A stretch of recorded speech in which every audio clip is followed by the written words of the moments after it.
Semua di sini pasti percaya bahwa setiap orang harus tahu siapa itu Yesus Kristus.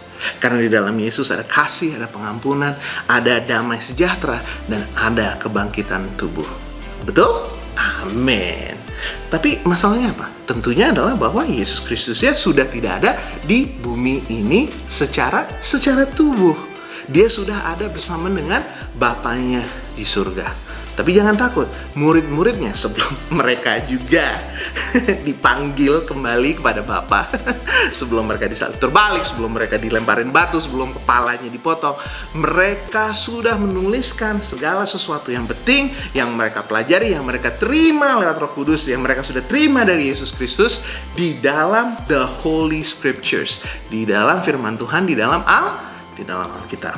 Dan guys, ini yang gue tahu ya, bahwa setiap gereja Tuhan Yesus Kristus, mau lo tuh ibadahnya Jesus, atau lo ibadahnya Yesus, pasti pendeta di gereja-gereja tersebut, pasti semua pemimpin di situ, pasti semua guru sekolah yang mengajarkan apa, mesti belajar firman Tuhan, mesti kenal Tuhan Yesus lewat firman-Nya, lewat Alkitab. Iya gak sih? Dan ini yang mesti kita tahu ya, ini yang gue bangga banget. Kita hidup di sebuah generasi di mana firman Tuhan tuh bisa di mana aja kita bisa terima. Iya gak sih? Dalam begitu banyak bahasa, begitu banyak format yang kita bisa. Lo gak mau baca, lo bisa nonton, lo bisa dengar firman Tuhan hari-hari ini. Amin. Tapi kenapa masih terlalu banyak orang-orang yang bilang mereka cinta Tuhan, tapi mereka tidak mencintai firman-Nya? Gimana bisa bilang we love Jesus kalau kita nggak mau tahu siapa itu Yesus? Karena sekali lagi, karena dia udah nggak ada di sini lagi, karena murid-muridnya udah nggak ada, kita bisa tahu Yesus cuma lewat firman-Nya dan lewat bimbingan Roh-Nya yang kudus. That's it. Jadi hari ini kita mau belajar bagaimana kita bisa menjadi orang-orang Kristen, pengikut-pengikut Kristus yang tahu bagaimana untuk bisa mempelajari firman Tuhan, nggak cuma 1 hari, nggak cuma 2 hari, tapi supaya itu menjadi sebuah kebiasaan dan menjadi sebuah bagian yang penting di dalam hidup kita. Tapi hari ini gue gak mau mulai ngomong sesuatu yang praktikal. Gue gak mau mulai ngomong tentang mesti bangun jam segini, mesti baca Alkitabnya versi ini, mesti ikutin cara yang ini, mesti jurnal seperti ini. Enggak. Karena gue percaya bahwa kebanyakan dari kita kalah, kita gak setia, kita lupakan disiplin untuk mempelajari firman Tuhan. Karena kita punya mindset yang salah, kita tidak punya pola pikir yang benar, kita nggak punya mindset yang benar, maka kita tidak setia dalam mempelajari firman Tuhan. Guys, pikiran kita, our mind adalah salah satu berkat yang paling besar yang Tuhan sudah kasih kepada umat manusia. Studi demi studi, dari barat sampai timur, lewat begitu banyak research, begitu banyak paper, mereka berkata apa? Bahwa orang-orang yang mempersiapkan pikiran mereka, yang prepare their mind, akan menjadi lebih sukses daripada kolega-kolega mereka yang setara dengan mereka. Guys, ini kita ngomong aktor, kita ngomong atlet, kita ngomong politisi, kita ngomong tentara, dari begitu banyak fase di dunia ini. Semua yang mempersiapkan pikiran mereka akan menjadi lebih sukses daripada rekan-rekannya. Pernah perhatiin gak sih, kita lagi membaca firman Tuhan, hati kita terbakar, ya kan sih? Badan kita siap, udah bangun, udah minum kopi, tapi kenapa kok susah banget? Terganggu lagi, ada SMS lagi, ada pikiran ini lagi, ada pikiran itu lagi, ya gak sih? Kenapa? Karena kita belum mempersiapkan pikiran kita. Jadi hari ini kita akan belajar apa mindset yang kita butuhkan, apa pola pikir yang harus kita punya untuk mempelajari firman Tuhan, untuk mempunyai disiplin, untuk tahu akan Tuhan Yesus Kristus lewat Roh-Nya yang kudus dan lewat firman-Nya yang kudus.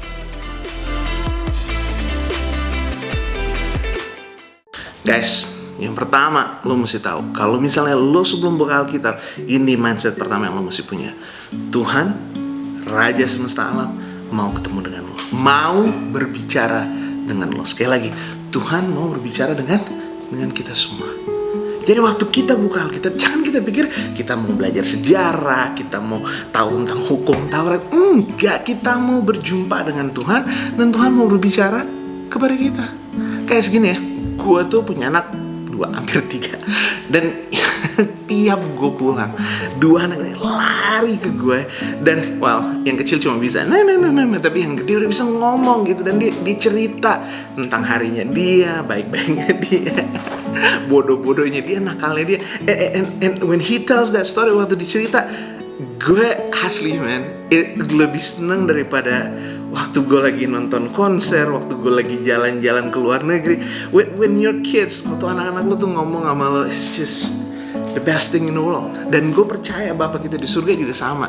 Waktu kita datang ke dia, dia bersuka cita, dia merasa dihormati, dia merasa dikasihi, dan dia akan berjumpa dengan kita. Dan dia akan dengan gembiranya, dia akan berbicara kepada kita, bertemu dengan kita dimanapun kita berada. Kita lagi sedih, kita lagi bersuka cita, Tuhan mau berjumpa dengan kita lewat rohnya dan lewat firman-Nya. Dan hari ini gue mau bagikan sesuatu juga buat lo semua.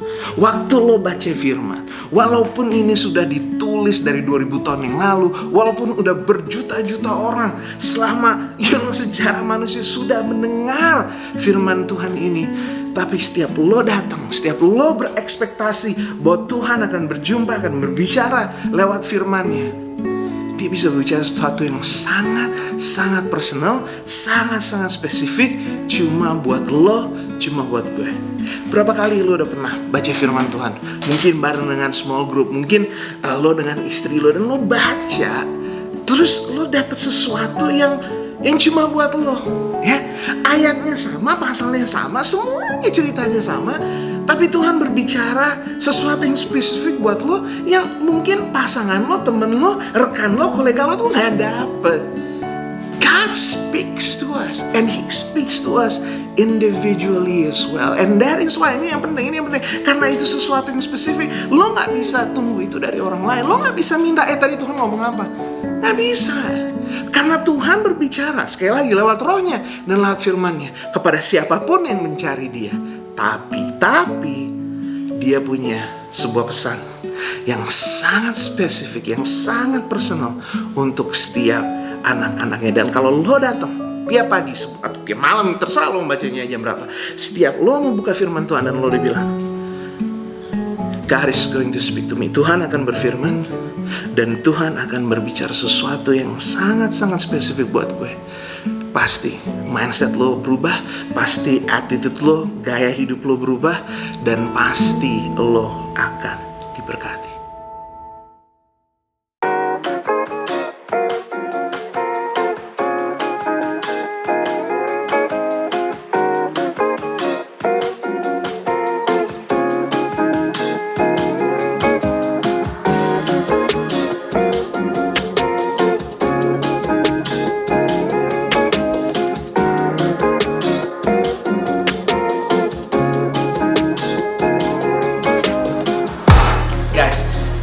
Carne asada. Kalau lo mau ngomong daging, ini resep daging favorit gue. Oke? Di sini ada cheese, ada cilantro ketumbar, ada bawang bombay, ada tomat, ada chili, ada sour cream, dan tentunya ada jeruk nipis. Ini adalah 20 tahun terakhir lah, ini yang gue makan. Kalau gue makan daging, this is my favorite. Ya nggak sih? Nah, yang di sebelah sini saudara-saudara, lo orang Indonesia, gue nggak usah jelasin dong ini apa, right? Sekali lagi, gue cuma mau bilang, kalau lo orang Indonesia dan lo bilang lo gue suka Indomie, gue nggak tahu kalau kita bisa jadi teman apa nggak. Kayaknya kita mesti musuhan. Nah guys, gue cuma mau bilang ya siapa sih? Kita dari kecil udah makan Indomie. Dan sekali lagi, gue udah makan carne asada dari 20 tahun yang lalu. Tapi baru kemarin, nggak nyampe seminggu, gue baru tahu bahwa ternyata Indomie pakai carne asada.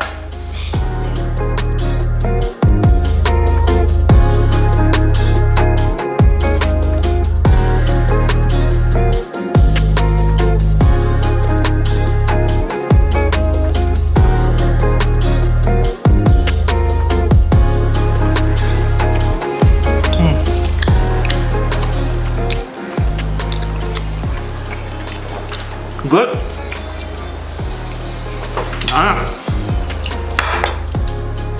lo bayang gak? Kalau misalnya gue orang-orang yang nggak usah nyoba-nyoba deh, udah karena sada Indomie udah nggak usah yang aneh-aneh. Terlalu banyak kita tuh hidup nggak mencoba sesuatu yang baru. Dan hari ini gue mau ngajarin sesuatu buat lo, dan lo boleh terapin dalam kehidupan lo, tapi terutama kalau lo mau belajar firman Tuhan. Expect something new, ya. Harapkan sesuatu yang baru, belajar sesuatu yang baru yang lo belum pernah lihat sebelumnya. Gue ngerti, I know where you are. 5 tahun, 10 tahun orang Kristen mungkin udah baca Alkitab bolak-balik. Kadang-kadang kalau kita bangun pagi kita mau baca, aduh, gue udah tahu nih bab ini Yesus mau ngapain. Oh, gue udah tahu nih Petrus mau ngapain. Gue tahu Paulus mau bilang apa. Tapi gue cuma bilang sama lo, ya. Sepinter-pinternya lo, selama-lamanya lo sekolah, sedalam-dalamnya lo belajar Alkitab. Kalau lo datang dengan ekspektasi untuk belajar sesuatu yang baru, Tuhan bisa kasih tunjuk sesuatu yang baru buat lo, ya. It's a very deep thing. Alkitab itu sesuatu yang benar-benar dalam. Kalau kita datang, kita buka firman Tuhan dengan attitude yang I want to try something new. Gue mau melihat sesuatu yang baru. Tuhan tunjukkan sesuatu yang baru. Tuhan pasti tunjukkan sesuatu yang baru. Belok kanan ke Garden City Boulevard. Kemudian belok kiri ke Kasia Utama. Gue nggak tahu lo dulu sempat nyetir nggak sebelum ada SatNav, sebelum Google Map, sebelum pakai Waze. Gue ya udah tua lah ya, jadi dulu sering lah nyari alamat, pergi ke tempat baru, kota baru, bahkan negara baru, dan nyoba nyetir, coba cari alamat, dan udah pasti gue tersesat. Iya nggak sih? Tapi gue cuma mau bilang, jujur, walaupun gue tersesat, tapi kayaknya lebih pinter sebagai pengemudi zaman dulu.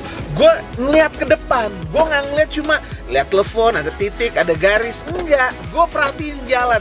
Gue lihat lampu merah di mana, ada tanda-tanda apa, nama jalannya apa. Jadi, the next time I'm there, begitu gue coba nyari tempat itu lagi atau nyari tempat yang deket-deket situ, gue nggak tersesat lagi. Pertama yang tersesat, tapi karena gue terus-terusan jalan, terus-terusan coba, akhirnya gue tahu daerah itu.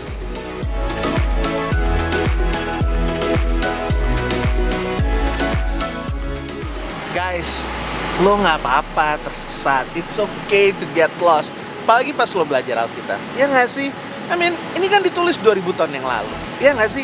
Ada sejarahnya di situ, ada puisi, ada apocalyptic literature.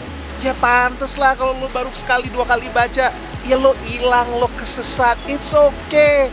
Yang penting lo tetap mau terus belajar. Kalau lo nggak nyerah, pasti lo bisa ngerti. Mungkin kali baca yang kedua kalinya, atau keempat kalinya, kelima kalinya, ya nggak sih? Tapi lo pasti lebih baik lagi berikutnya. Lo nggak terlalu hilang, mungkin agak hilang dikit, tapi lo udah mulai pelan-pelan lebih mengerti. Oke? Tapi percaya sama gue, sedikit punnya lo mengerti. Kalau Tuhan berbicara, pasti lo diberkati. Amen?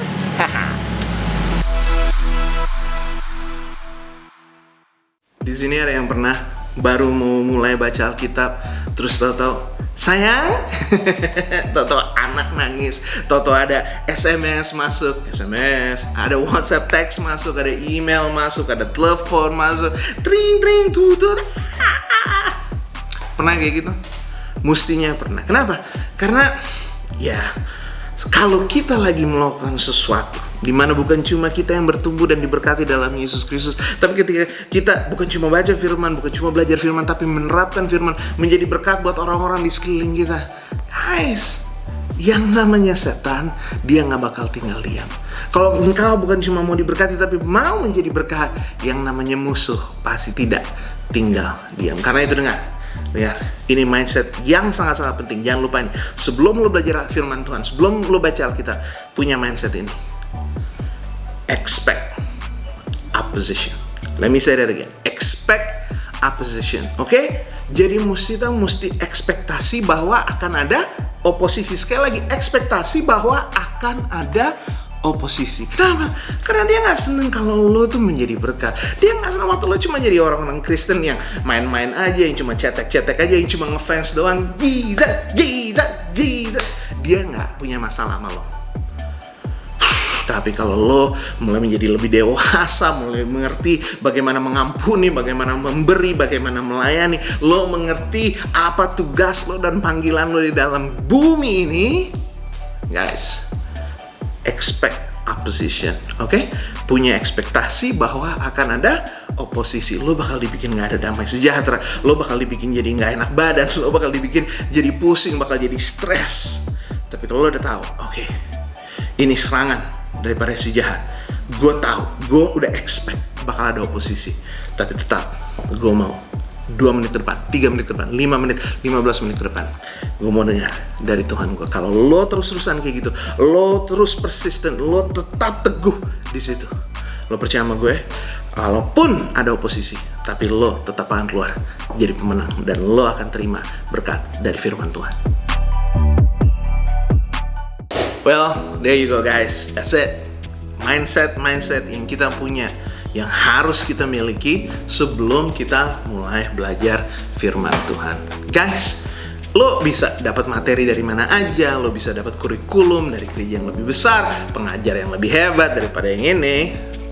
Tapi kalau kita masuk, kita coba mulai belajar firman Tuhan tanpa mindset itu, kalau Tuhan akan berbicara, kalau dia punya sesuatu untuk kita, kalau kita akan selalu bertemu dengan sesuatu yang baru, kalau kita bakal kehilangan tempat, we're going to get lost, kita bakal tersesat, kita bakal ada oposisi yang bakal selalu mengganggu kita.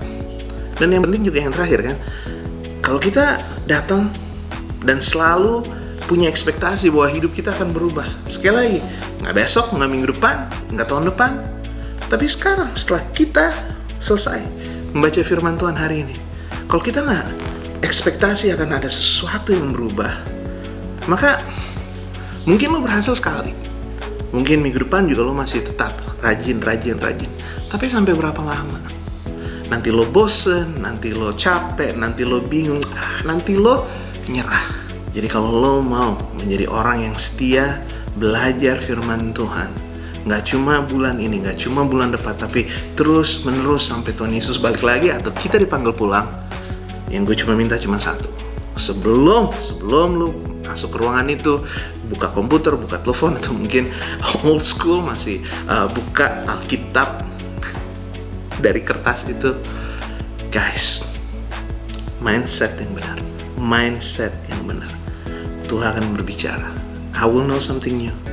Tapi yang paling penting, yang paling terakhir, Tuhan akan mengubah hidup gue. Nggak besok, nggak tahun depan, tapi hari ini juga. Pakai mindset itu, belajar firman Tuhan, dan bukan cuma lo yang akan tumbuh, bukan cuma lo yang akan diberkati, tapi lo akan jadi berkat buat keluarga, buat teman-teman, dan kalau lo terus setia, buat bangsa-bangsa. Tuhan Yesus berkati. Peace!